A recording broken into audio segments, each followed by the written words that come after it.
فرزند زہرا یہ حالات برے ہیں۔ کاشانۂ بصیرت ویب سائٹ، واٹس ایپ اور یوٹیوب چینل پر مشتمل ایک ایسا مکمل پلیٹ فارم جس پر محروم بصارت کے لیے بالخصوص اور تمام افراد کے لیے بالعموم سینکڑوں کی تعداد میں مستند اسلامی کتب دستیاب ہیں۔ لہذا گزارش ہے کہ آپ اپنی ذمہ داری نبھاتے ہوئے کاشانۂ بصیرت کی ویب سائٹ کو وزٹ، واٹس ایپ چینل کو فالو اور یوٹیوب چینل کو سبسکرائب کرنے کے ساتھ ساتھ بیل آئیکن کو پریس کیجیے تاکہ آپ علم کے حصول کے ساتھ ساتھ مذہب اہل بیت کی اشاعت میں بھی اہم کردار ادا کرتے رہیں۔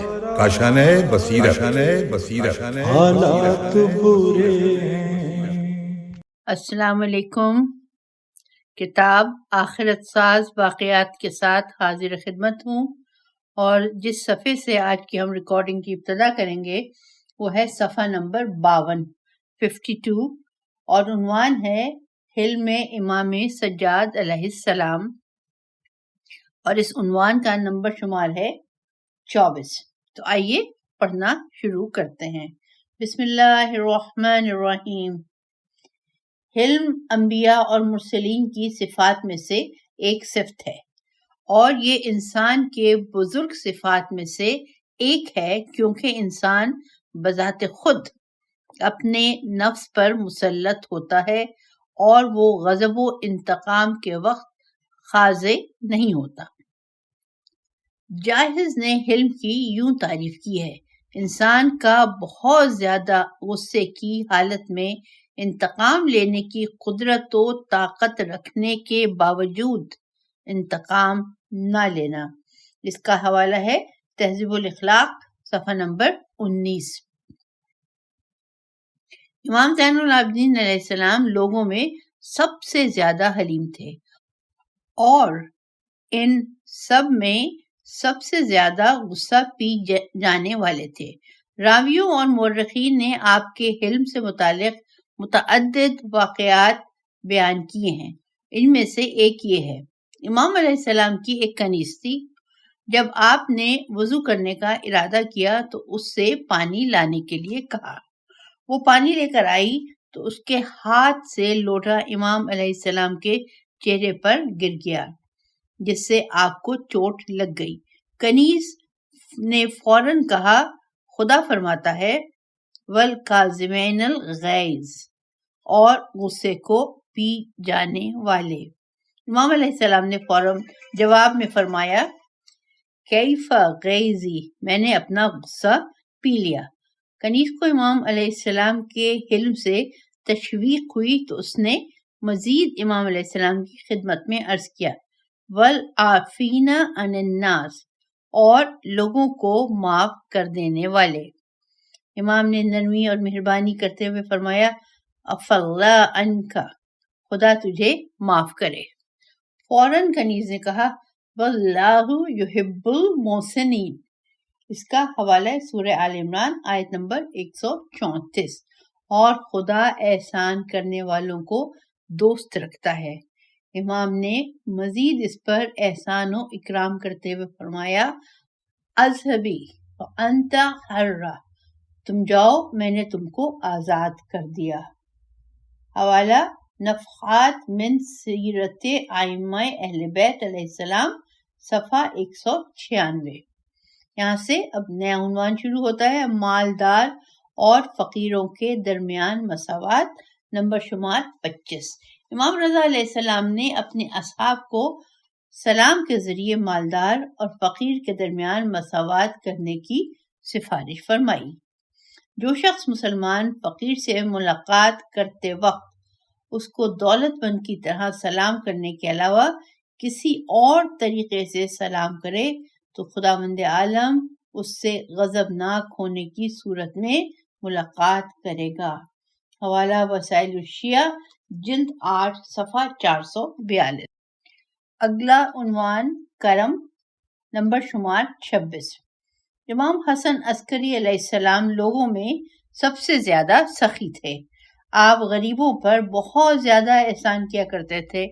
آپ کے فیض و کرم کے متعلق مورخین نے محمد بن علی بن ابراہیم بن امام موسیٰ بن جعفر علیہ السلام سے روایت کی ہے کہ وہ کہتے ہیں ہمارا زندگی بسر کرنا دشوار ہو گیا تو میرے والد نے کہا چلو ہم اس شخص یعنی ابو محمد کے پاس چلتے ہیں جن کی ہم نے بہت زیادہ تعریفیں سنی ہیں۔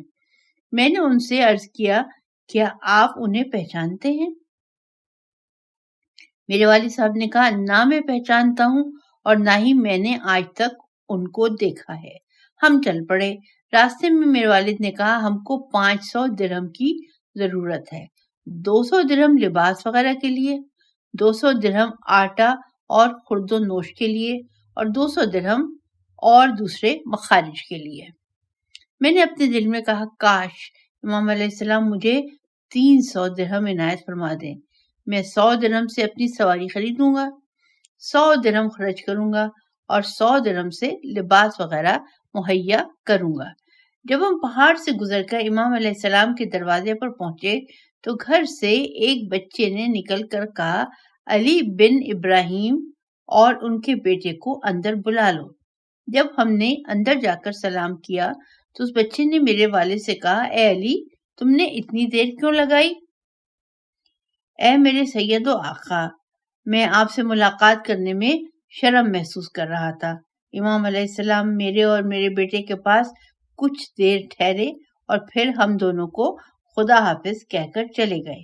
کچھ دیر کے بعد امام علیہ السلام کا غلام آیا، اس نے علی بن ابراہیم کو 500 درہم کی تھیلی دیتے ہوئے کہا 200 درہم لباس کے لیے، 200 درہم آٹا وغیرہ اور 100 درہم خرچ کے لیے ہیں، اور مجھ کو 300 درہم کی تھیلی دیتے ہوئے کہا 100 درہم سواری کے لیے، 100 درہم لباس اور 100 درہم خرچ کے لیے، اور اب پہاڑ کی طرف سے نہ جانا۔ محمد نے امام علیہ السلام کے حکم کے مطابق سورہ کی طرف سے راستہ طے کیا اور اس کے تمام امور اچھے طریقے سے انجام پائے۔ پھر اس کے بعد اس کا شمار دولت مندوں میں ہونے لگا۔ حوالہ ہے نفحات من سیرت ائمہ اہل بیت علیہ السلام، صفحہ 384 اور کشف الغمہ جلد 3 صفحہ 300۔ آ جاتے ہیں اگلے عنوان پر۔ عنوان کا نمبر شمار ہے 27 اور عنوان ہے جو ہم عطا کر دیتے ہیں اسے واپس نہیں لیتے۔ حاجیوں میں سے ایک شخص کو یہ وہم ہو گیا کہ اس کی رقم کی تھیلی کھو گئی ہے۔ اب اس کو تلاش کرنے لگا۔ وہ مسجد نبوی میں داخل ہوا تو امام جعفر صادق علیہ السلام نماز میں مشغول تھے۔ وہ آپ کے پاس بیٹھ گیا، حالانکہ وہ امام کو پہچانتا بھی نہیں تھا۔ جب آپ نماز پڑھ چکے تو اس نے امام سے کہا آپ نے میری رقم کی تھیلی اٹھائی ہے۔ امام نے بڑے نرم لہجے میں اس سے فرمایا اس میں کیا تھا؟ اس نے کہا 1000 دینار۔ امام نے اس کو 1000 دینار عطا کر دیے۔ جب وہ 1000 دینار لے کر اپنے گھر پہنچا تو اس کو وہ گم شدہ تھیلی مل گئی۔ اب ان 1000 دیناروں کو لے کر امام کی خدمت میں پہنچا، آپ سے عذر خواہی کی اور 1000 دینار امام کو واپس دینے لگا۔ امام نے انہیں لینے سے انکار کر دیا اور فرمایا جو ہم عطا کر دیتے ہیں اسے واپس نہیں لیتے۔ اس شخص کو بہت تعجب ہوا۔ اس نے امام کے متعلق لوگوں سے سوال کیا کہ یہ شخص ایسے کرم و احسان کرنے والا کون ہے؟ لوگوں نے اس کو بتایا یہ امام جعفر صادق علیہ السلام ہے۔ اس نے بڑے تعجب سے کہا یہ کرامت ایسے ہی افراد کے لیے ہے۔ حوالہ نفحات من سیرت ائمہ اہل بیت، صفحہ 260 اور بحار الانوار جلد 47 صفحہ 24۔ اگلا عنوان ہے امام باقر علیہ السلام کی اپنے شیعوں کے لیے نصیحت، اور اس کا نمبر شمار ہے 28۔ آئیے پڑھتے ہیں۔ امام محمد باقر علیہ السلام نے اپنے شیعوں کو متعدد نصائح اور بلند و بالا تعلیمات دی ہیں۔ ان میں سے ایک یہ ہے امام نے اپنے بعض اصحاب کے ایک وفد کو شیعوں کی ایک جماعت کے پاس بھیجا کہ وہ ان کو مندرجہ ذیل پیغام سنائیں۔ امام علیہ السلام کا فرمان ہے انورٹڈ کامز میں ہمارے شیعوں کو ہمارا سلام کہنا، ان کو اللہ کے عظیم تقوی کی وصیت کرنا، مالدار فقیروں تک رسائی کریں، صحت مند افراد بیماروں کی عیادت کریں، زندہ افراد مرنے والوں کے جنازوں میں حاضر ہوں، ان کے گھروں میں جا کر ان کی احوال پرسی اور ملاقات کریں، کیونکہ آپس میں ملاقات کرنے سے ہمارا امر زندہ ہوتا ہے۔ خداوند عالم اس شخص پر رحم کرے جس نے ہمارے امر کو زندہ کیا اور اس نے نیک عمل انجام دیا۔ اور ان سے کہنا ہم اللہ سے ان کے لیے صرف نیک عمل کے خواستگار ہیں، وہ ہرگز ہماری ولایت تک نہیں پہنچ سکتے مگر یہ کہ وہ متقی و پرہیزگار ہوں۔ لوگوں میں قیامت کے دن سب سے زیادہ وہی شخص حسرت و ندامت اٹھائے گا جس کو عمل کرنے کا طریقہ بتایا گیا لیکن پھر بھی اس نے اس کی مخالفت کی۔ امام محمد باقر علیہ السلام کا فرمان ہے اللہ کی نافرمانی کرنے والا خدا کی معرفت حاصل نہیں کر سکتا۔ اس کے بعد امام علیہ السلام نے یہ شعر پڑھا، یہ شعر عربی میں ہے اور اس کا ترجمہ بھی ہے، میں اس کو پڑھنے کی جسارت کر رہی ہوں، اگر کسی یقیناً کہیں پہ غلطی ہوگی عربی پڑھنے میں کیونکہ اس کے اعراب نہیں ہیں یہاں پہ موجود، بہرحال میں کوشش کرتی ہوں۔ لو کانا حبکا صادقا لأطعتا، اگر تمہاری محبت سچی ہوتی تو تم اپنے محبوب کا کہنا مانتے۔ ان المحب لمن احب مطیع، کیونکہ چاہنے والا محبوب کا کہنا مانتا ہے۔ حوالہ نفحات من سیرت ائمہ اہل بیت صفحہ 247۔ اس کے ساتھ ہی نیا عنوان، اس کی ابتدا عنوان ہے مومن کی علامتیں اور نمبر شمار ہے 29۔ امام زین العابدین علیہ السلام نے فرمایا مومن کی 5 نشانیاں ہیں۔ طاؤس یمانی نے آپ سے سوال کیا فرزند رسول وہ 5 علامتیں کون کون سی ہیں؟ امام نے فرمایا خلوت میں تقوی اختیار کرنا، کم مال کے باوجود بھی صدقہ دینا، مصیبت کے وقت صبر کرنا، غضب کے وقت حلم اختیار کرنا، خوف کے وقت صدقہ دینا۔ حوالہ الخصائل صفحہ 245۔ اگلا عنوان ہے اچھی گفتگو، عنوان کا نمبر شمار ہے 30۔ امام زین العابدین علیہ السلام نے اپنے اصحاب کو لوگوں کے ساتھ حسن سلوک سے پیش آنے کی رغبت دلائی اور حسن کلام پر مترتب ہونے والے منافع کا تذکرہ بھی کیا۔ چنانچہ آپ نے فرمایا حسن کلام سے انسان مالدار ہو جاتا ہے، اس کا رزق کشادہ ہوتا ہے، اپنے اہل و عیال میں محبوب ہو جاتا ہے اور ایسا شخص جنت میں جائے گا۔ حوالہ وسائل الشیعہ جلد 5 صفحہ 531 اور الخصائل صفحہ 289۔ اگلا جو ٹاپک ہے یا اگلی جو ہیڈنگ ہے وہ ہے مومن کو نجات دینے والی چیزیں، اس کا نمبر شمار ہے 31۔ امام زین العابدین علیہ السلام نے مومن کے نجات پانے کے سلسلے میں فرمایا مومن 3 چیزوں سے نجات پاتا ہے: لوگوں کی برائی اور ان کی غیبت کرنے سے اپنی زبان کو روکنا، مومن کا اپنی دنیا اور آخرت میں فائدہ دینے والی چیزوں میں مشغول رہنا، اپنے گناہوں پر گریہ ازاری کرتے رہنا۔ حوالہ نفحات من سیرت ائمہ اہل بیت صفحہ نمبر ہے 232۔ اور اس کتاب کے جس صفحے پہ ہم پہنچ گئے ہیں وہ میں آپ کو بتاتی چلوں، یہ ہے صفحہ نمبر ہے 60 اور نیا عنوان حضرت امام رضا علیہ السلام کا عالم ربانی کی قبر میں آنا، عنوان کا نمبر شمار ہے 32۔ انسان کو درپیش مسائل میں سے سخت ترین اور تلخ حادثہ قبر میں جانا ہے۔ غربت کا گھر، وحشت کا گھر، اندھیرا گھر، لیکن اہل بیت علیہ السلام کے محبوں، شیعوں، عاشقوں کے لیے قبر ہی ان کے لیے برزخ ہے، جو خداوند عالم کے نور سے روشن و منور ہو جاتی ہے۔ یا نور المستوحشین فی الظلم، حوالہ ہے دعائے کمیل۔ اے ظلمت کی تاریکی میں وحشت زدوں کو روشنی دینے والے۔ اور اہل بیت علیہ السلام کے حضور سے یہی قبر ایسی جنت نما بن جاتی ہے کہ نہ پوچھئے۔ مرحوم حاج شیخ مرتضی حائری، جو حوزہ علمیہ قم میں بہت سے بزرگوں کے استاد تھے، اہل بیت سے بہت زیادہ عشق رکھتے تھے، اور جہاں تک ممکن ہوتا تھا چاہے پریشانیوں میں مبتلا ہو جائیں، لیکن سردیوں اور گرمیوں میں امام رضا علیہ السلام کی زیارت کے لیے جاتے تھے۔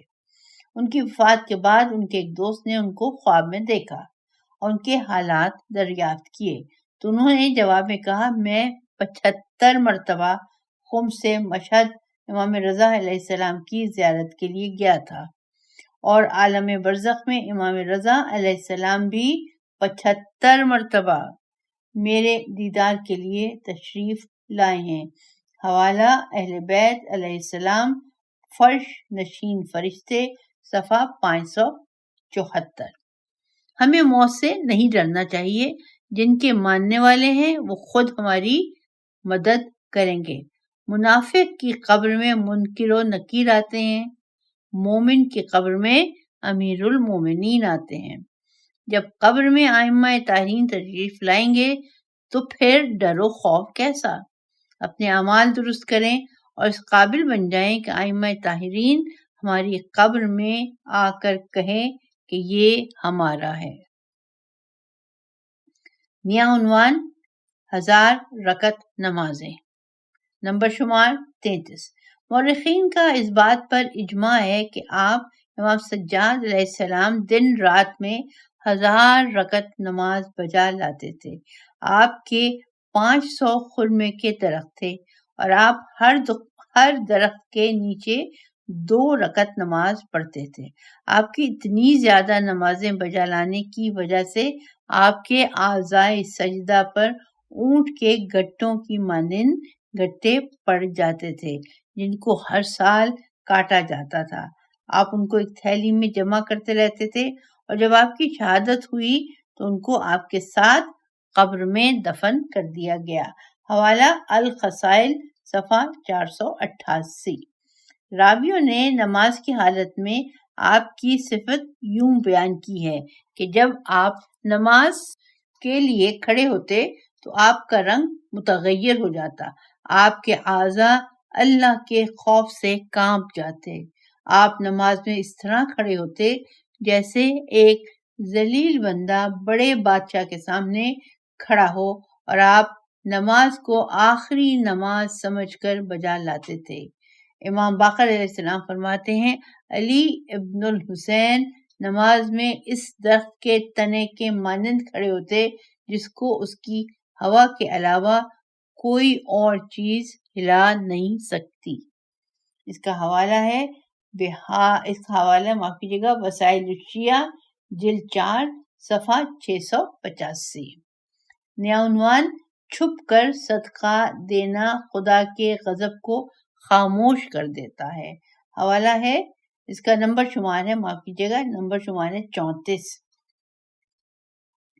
امام زین العابدین علیہ السلام کے نزدیک سب سے زیادہ پسندیدہ چیز مخفیانہ طور پر صدقہ دینا تھا، تاکہ کوئی آپ کو پہچان نہ سکے۔ آپ لوگوں کو مخفیانہ طور پر صدقہ دینے کی رغبت دلاتے اور فرماتے تھے، انہا تطفئ غضب الرب، چھپ کر صدقہ دینا خدا کے غضب کو خاموش کر دیتا ہے۔ آپ رات کے اندھیرے میں نکلتے اور فقیروں کو اپنے عطیے دیتے، حالانکہ اپنے چہرے کو چھپائے ہوئے ہوتے۔ فقیروں کو رات کی تاریکی میں آپ کے عطیے وصول کرنے کی عادت ہو گئی تھی۔ وہ اپنے اپنے دروازوں پر کھڑے ہو کر آپ کے منتظر رہتے. جب وہ آپ کو آتا ہوا دیکھتے تو آپس میں کہتے کہ تھیلی دینے والے صاحب آ گئے. حوالہ ہے بحر الانوار جلد 46 صفحہ 79. آپ کے چچا صاحب بھائی تھے جن کو آپ رات کی تاریکی میں جا کر کچھ دینار دے آیا کرتے تھے. انہوں نے ایک دن کہا علی بن الحسین میری مدد نہیں فرماتے، اور انہوں نے امام کو کچھ ناسزا کلامات بھی کہے. امام نے وہ سب کلامات سنے اور خود ان سے چشم پوشی کرتے رہے اور ان سے اپنا تعارف نہیں کرایا. جب امام کی شہادت ہوئی اور ان تک کوئی چیز نہ پہنچی تو ان کو معلوم ہوا کہ جو ان کے ساتھ صلہ رحمی کرتا تھا وہ امام ہی تھے. تو وہ امام کی قبر مطہر پر آئے اور ان سے عذر خواہی کی. حوالہ بحر الانوار جلد 46 صفحہ 100. یعقوبی سے روایت ہے کہ جب امام علیہ السلام کو غسل دیا گیا تو آپ کے کندھے پر اونٹ کے گٹھوں کی طرح گٹھے تھے. جب آپ کے گھر والوں سے سوال کیا گیا کہ یہ گٹھے کیسے ہیں تو انہوں نے جواب دیا امام رات میں اپنے کاندھوں پر کھانا رکھ کر فقیروں تک پہنچاتے تھے، یہ اس کے نشان ہیں. حوالہ تاریخ یعقوبی جلد 3 صفحہ 45. نیا عنوان مخفی طور پر صدقہ دینا. عنوان کا نمبر شمار 35. آج 17 ربیع الاول ہے. یقیناً آپ قارئین محترم کو معلوم ہے کہ آج کا بابرکت دین 2 معصوم کی ولادت باسعادت سے منسوب ہے. اس لیے بندے نے سوچا کہ کیوں نہ انہی معصوم سے ایسا واقعہ بیان کیا جائے جو ہمارے لیے آخرت ساز ہو. امام جعفر صادق علیہ السلام فرماتے ہیں وہ شخص ہمارے شیعہ میں سے نہیں ہے جو زبان سے کہے اور اس کے اعمال اس کے برخلاف ہوں، بلکہ ہمارا شیعہ وہ ہے جس کی زبان اور دل ایک ہو، ہمارے احکام کی اتباع کرے، ہمارے اعمال کے مانند اعمال بجا لائے. حوالہ اصول کافی جلد 2 صفحہ 196. امام جعفر صادق علیہ السلام اپنے دادا امام زین العابدین علیہ السلام کی طرح رات کی تاریکی میں فقیروں کی مدد کرتے تھے، حالانکہ فقراء آپ کو پہچانتے بھی نہیں تھے. آپ رات کی تاریکی میں روٹی، گوشت اور درہموں سے بھرے ہوئے تھیلے اپنے پیٹھ پر لاد کر ضرورت مندوں کے پاس لے جاتے اور ان کے درمیان تقسیم کرتے تھے. آپ کی شہادت کے بعد ان کو معلوم ہوا کہ ان کے ساتھ صلہ رحمی کرنے والے امام جعفر صادق علیہ السلام تھے. امام علیہ السلام اللہ کی مرضی اور دار آخرت کی خاطر اپنے صدقات و امداد کو مخفی رکھتے تھے. حوالہ ہے نفحات من سیرت ائمہ اہل بیت علیہ السلام صفحہ 263. امام صادق علیہ السلام نے فرمایا میں اپنے ان برادران کو بہت زیادہ دوست رکھتا ہوں جو مجھے میرے ایوب کی نشاندہی کرائیں.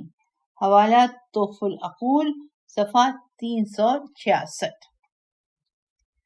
اگلا عنوان خلق عظیم. نمبر شمار 36. انس سے منقول ہے کہ میں نے 9 سال حضرت صلی اللہ علیہ وآلہ وسلم کی خدمت کی ہے. ایک دفعہ بھی آپ نے مجھے یہ نہیں فرمایا کہ یہ کام تو نے کیوں کیا اور میرے کسی کام میں عیب نہ نکالا، اور میں نے آپ کی خوشبو سے زیادہ خوشبو نہیں سونگھی، اور آپ جس کے ساتھ بیٹھتے آپ کا زانو اس کے زانو سے آگے نہ بڑھتا. ایک بدو ایک دن آیا اور اس نے آپ کی ردا اس سختی سے کھینچی کہ گردن مبارک پر اس کا نشان پڑ گیا. کہنے لگا کہ مالک خدا میں سے مجھے کچھ دیجیے. آپ نے لطف و کرم سے رخ انور اس کی طرف کیا اور ہنسنے لگے، اور آپ کے حکم سے اس کو عطیہ دیا گیا. بس اللہ تعالیٰ نے یہ آیت آپ کی شان میں نازل کی، اِنَّکَ لَعَلیٰ خُلُقٍ عَظِیمٍ، بے شک آپ خلق عظیم پر ہیں. حوالہ احسن المقال جلد 1 صفحہ 33. پیغمبر اکرم صلی اللہ علیہ وسلم نے اصحاب سے فرمایا کیا میں تم کو تمہاری بیماریوں اور اس کے علاج کے بارے میں نہ بتاؤں؟ اصحاب نے کہا اے اللہ کے رسول کیوں نہیں، ہمیں ضرور بتائیں. پیغمبر اکرم صلی اللہ علیہ وآلہ وسلم نے فرمایا تمہاری بیماریاں تمہارے گناہ ہیں اور اس کا علاج استغفار ہے۔ حوالہ بحر الانوار جلد 93 صفحہ 282۔ اگلا عنوان ہے بھائی نے بھائی کا گلا کاٹ دیا، اور نمبر شمار ہے اس کا 37۔ ایک انصاری کے پاس ایک بکری تھی، اس نے اس کا سر کاٹ کر اپنے گھر والوں سے کہا اس کا ایک حصہ بھون لو، شاید آج رات رسول خدا صلی اللہ علیہ وآلہ وسلم ہمارے گھر کو اپنے قدم مبارک سے منور کریں۔ یہ کہہ کر خود مسجد چلا گیا۔ اس مرد انصاری کے 2 بیٹے تھے، انہوں نے اپنے باپ کو بکری کو ذبح کرتے ہوئے دیکھا تھا۔ ان میں سے ایک نے دوسرے بھائی سے کہا آؤ میں تمہیں ذبح کروں۔ ہاتھ میں چاقو لیا اور بھائی کا گلا پکڑ کر کاٹ دیا۔ جب ماں نے یہ منظر دیکھا تو چیخنے لگی۔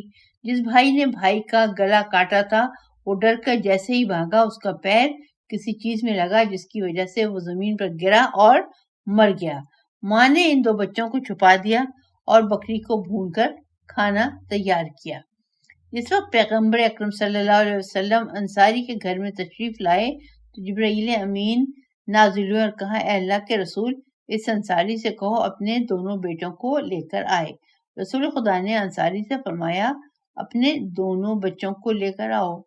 وہ اپنے بچوں کی تلاش میں آیا تو زوجہ سے پوچھا بچے کہاں ہیں؟ زوجہ نے کہا نہ جانے کہاں چلے گئے۔ انصاری پیغمبر اکرم صلی اللہ علیہ وآلہ وسلم کے پاس آیا اور بتایا کہ بچے پتہ نہیں کہاں چلے گئے ہیں۔ پیغمبر اکرم صلی اللہ علیہ وآلہ وسلم نے فرمایا جب تک بچے نہیں آ جاتے میں کھانا نہیں کھاؤں گا۔ انصاری دوبارہ زوجہ کے پاس گیا اور بچے کے بارے میں دوبارہ زوجہ سے پوچھا۔ زوجہ نے سارا واقعہ اپنے شوہر کو بتایا۔ انصاری دونوں بچوں کا جنازہ لے کر پیغمبر اکرم صلی اللہ علیہ وآلہ وسلم کی خدمت میں حاضر ہوا۔ پیغمبر اکرم نے دونوں بچوں کے لیے دعا کی اور وہ دونوں زندہ ہو گئے اور کافی سال تک زندہ رہے۔ حوالہ احادیث الطلاب صفحہ 48۔ اور اس کتاب کے ہم آ گئے صفحہ نمبر 67 پہ 67۔ عنوان اخلاق امام علی علیہ السلام، نمبر شمار 38۔ روایت میں ہے کہ امیر المومنین علیہ السلام ایک کافر ذمی کے ہمسفر ہو گئے۔ اس ذمی شخص نے پوچھا آپ کہاں جا رہے ہیں؟ آپ نے فرمایا بندہ خدا میں کوفے کی طرف جا رہا ہوں۔ جب ذمی کا راستہ کوفے کے راستے سے الگ ہونے لگا تو امیر المومنین نے کوفے والا راستہ چھوڑ دیا اور اس شخص کے راستے پر چلنے لگے۔ وہ کہنے لگا یہ تو کوفے کا راستہ نہیں، کوفہ والا راستہ تو وہ ہے جس کو آپ چھوڑ آئے ہیں۔ آپ نے فرمایا مجھے معلوم ہے۔ وہ کہنے لگا پھر آپ میرے ساتھ کیوں آ رہے ہیں جبکہ آپ کو معلوم ہے کہ یہ راستہ نہیں ہے؟ تو حضرت علی علیہ السلام نے فرمایا کہ ساتھی سے خوش رفتاری کی تکمیل تب ہوتی ہے کہ اس سے جدا ہونے کے وقت کچھ مقدار اس کی مشائیت کی جائے، اور یہ ہمیں ہمارے نبی اکرم صلی اللہ علیہ وآلہ وسلم نے حکم دیا ہے۔ وہ ذمی کہنے لگا تمہارے نبی نے تمہیں یہ حکم دیا ہے؟ آپ نے فرمایا ہاں۔ وہ ذمی کہنے لگا پس انہی افعال کریمہ اور صفات حمیدہ کی وجہ سے جناب کا لوگوں نے اتباع کیا ہے، اور میں آپ کو آپ کے دین کا گواہ سمجھتا ہوں۔ پس وہ شخص امیر المومنین علیہ السلام کے ساتھ پلٹ آیا اور اسلام قبول کیا۔ حوالہ احسان المقال جلد 1 صفحہ 33۔ اگلا صفحہ ہے اور اگلا عنوان صفحہ نمبر ہے 68۔ عنوان ہے علی علیہ السلام قسیم النار والجنہ۔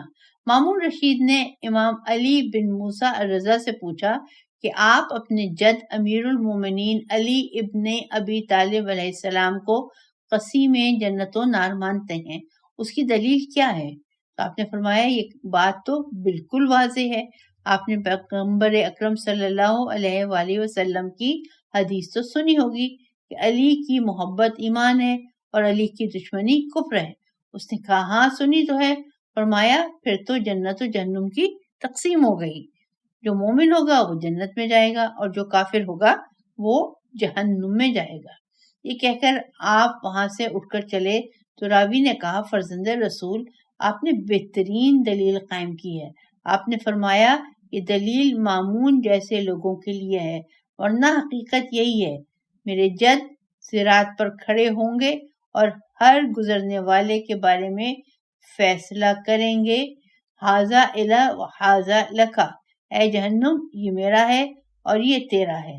جس کو علی علیہ السلام اپنا کہہ دیں گے وہ جنتی ہوگا، اور جس کو اپنے سے الگ کر دیں گے وہ جہنم میں چلا جائے گا۔ حوالہ صواعق محرقہ صفحہ نمبر 35۔ مالک کائنات نے جنت و جہنم کا اختیار دے کر واضح کر دیا کہ دنیا کے نمائندوں کے پاس تخت و تاج اور خزانہ و بیت المال ہوتے ہیں، اور میرے بندے کے پاس جنت و کوثر، حور و غلمان، نعمات و لذات کا اختیار ہوتا ہے۔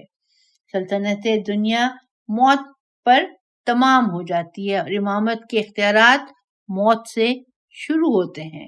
جہاں سب خاموش رہتے ہیں وہاں امام بولتا ہے، اور جہاں سب نفسی نفسی کرتے ہیں وہاں امت کی شفاعت کرتا ہے۔ حوالہ محافل و مجالس جلد 2 صفحہ نمبر 166۔ یہاں پہ آج کی اس ریکارڈنگ کو مکمل کرتے ہیں، اور انشاءاللہ تعالی اگلی نشست کو یہیں سے شروع کریں گے جہاں پہ اختتام کیا ہے، یعنی جس صفحے سے ہم شروع کریں گے وہ ہے صفحہ نمبر 69۔ عنوان ہے کردار کی بلندی، اور عنوان کا نمبر شمار ہے 40۔ اس وقت تک کے لیے آپ سے اجازت چاہوں گی، انشاءاللہ تعالی اگلی نشست میں حاضر خدمت ہوں گی۔ پروردگار عالم سب کو اپنے حفظ و امان میں رکھے، آمین یا رب العالمین۔